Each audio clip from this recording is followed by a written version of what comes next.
Bom dia! Hoje Salmo 50. E o Salmo 50 marca um terço da nossa leitura.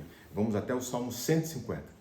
No Salmo 50, diferente dos que nós vimos anteriormente, até esse ponto, a gente sempre viu o salmista declarando a vontade de buscar a Deus, de se encontrar com Deus e de fazer o que for necessário para estar na presença de Deus. Então a gente vê ele desde o Salmo 1, abrindo mão das más companhias. Em outro lugar fala dele fazendo sacrifícios de justiça, sacrifícios de ações de graça.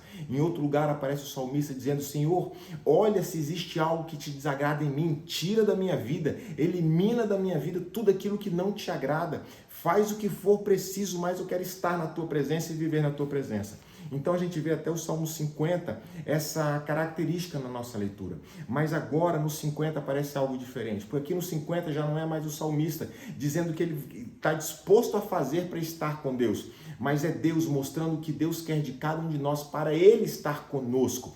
E essa leitura aqui me lembra de Jesus, lá no Evangelho de João, capítulo 4, quando ele fala da mulher samaritana. Ele foi se encontrar com essa mulher e quando ele se encontra, ele vai ter um diálogo com essa mulher sobre salvação. E no meio do diálogo com essa mulher sobre salvação, tem uma hora que a mulher fala: Senhor, eu vejo que você é um profeta. Ele está falando com Jesus Cristo. E ela fala assim: eu vejo que você é um profeta. Qual é o lugar em que nós devemos adorar a Deus? Ou qual é o lugar onde eu me encontro com Deus para estar na presença dele? Isso é adoração. Era isso que ela queria saber. Então ela fala: é aqui em Jerusalém ou é em Samaria? Qual é o lugar onde eu me encontro com Deus? E Jesus então responde: não é o lugar em que você está, é a condição do seu coração. É como está o seu coração e não o lugar onde você está presente. Não é isso, é sobre a condição do seu coração. É disso que Jesus está falando. Então Jesus vai e conclui: o Pai procura os verdadeiros adoradores, aqueles que o adorem em espírito e em verdade. O que significa espírito e em verdade? Quando eu falo em espírito, ele está falando de todo o seu coração. Muitas pessoas buscam a Deus de todo o seu coração. O que eles não têm a verdade. E o que é a verdade? A verdade é que Deus criou o mundo.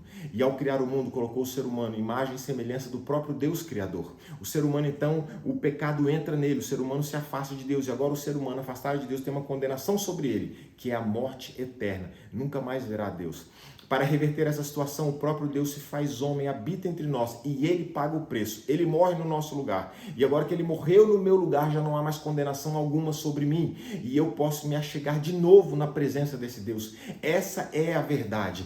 Então nós temos essas duas características. De um lado, pessoas que buscam a Deus de todo o coração, mas não têm verdade. De outro lado, pessoas que têm a verdade, mas não buscam a Deus de todo o coração. E Jesus está dizendo: o Pai procura, ou seja, não é nem o ser humano que procura Deus, é Deus quem procura aqueles que o adorem em espírito e em verdade. Ou seja, quando Deus encontra alguém que tem essas duas características juntas, Deus está atrás dessas pessoas. É Deus quem procura por essas pessoas. E agora no Salmo 50, a gente vê Deus fazendo exatamente isso. Ele vai vir aqui ao longo do Salmo 50 e eu vou ler alguns versículos para vocês. Logo no começo, ali no verso 3, ele fala o seguinte: vem o nosso Deus e não guarda silêncio, perante ele arde um fogo devorador e aos seus redores braveja grande tormenta. É interessante que a gente vê esse texto, parece uma certa agressividade no texto, mas o que Deus quer nos mostrar nesse momento do texto é que ele procura por cada um de nós, sim. Quando ele conta essas duas características, sim, é verdade,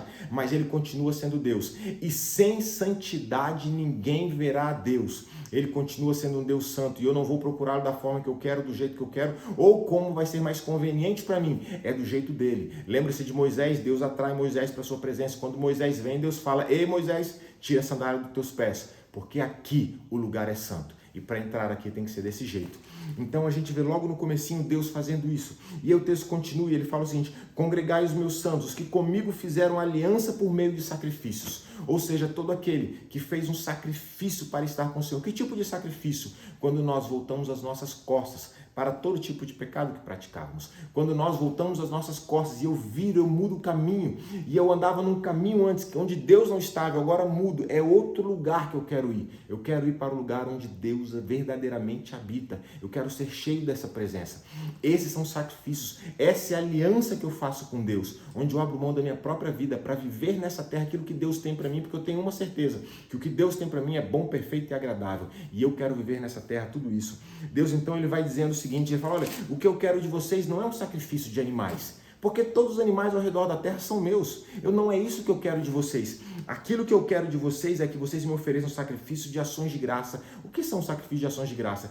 Cada vez que eu faço algo, não querendo negociar com Deus, não querendo barganhar com Deus, mas eu faço porque eu creio quem Ele é e o que Ele fez por mim.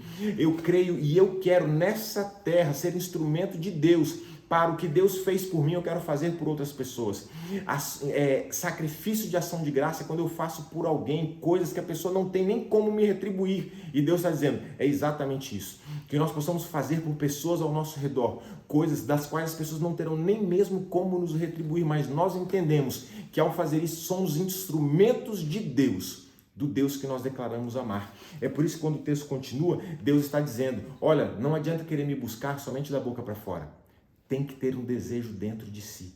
Tem que ser, é aquilo que nós falamos, tem que ser de todo o teu espírito e com toda a verdade. Porque senão, e ele vai começar a falar de pessoas que têm somente aparência, falam com os lábios, mas o coração está distante, a boca fica falando coisas ruins, sentamos-nos para falar contra os nossos irmãos, difamamos aqueles ao nosso redor, e aí o texto vai começar a trazer uma série de situações de Deus dizendo, olha, essas pessoas dizem que andam comigo, mas é impossível andar comigo e praticar essas coisas que essas pessoas praticam. E por fim, no último verso, no verso 23, fala, aquele que me oferece sacrifício de ação de graça, esse me glorificará.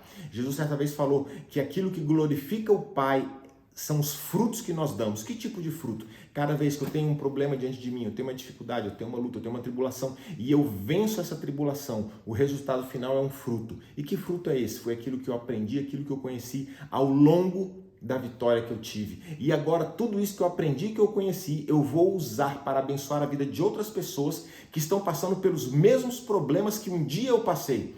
Então agora eu vou ser um instrumento. E aquilo que eu aprendi ao longo do meu caminhar e das vitórias que eu tive, eu vou agora gratuitamente abençoar outras pessoas e ensinar outras pessoas a passar pelos mesmos problemas que um dia eu passei e venci. E por fim ele fala o seguinte, ao que prepara o seu caminho, dar-lhe-ei que veja a salvação de Deus. Ao que prepara o seu caminho, dar-lhe-ei que veja a salvação de Deus. O que significa preparar o caminho?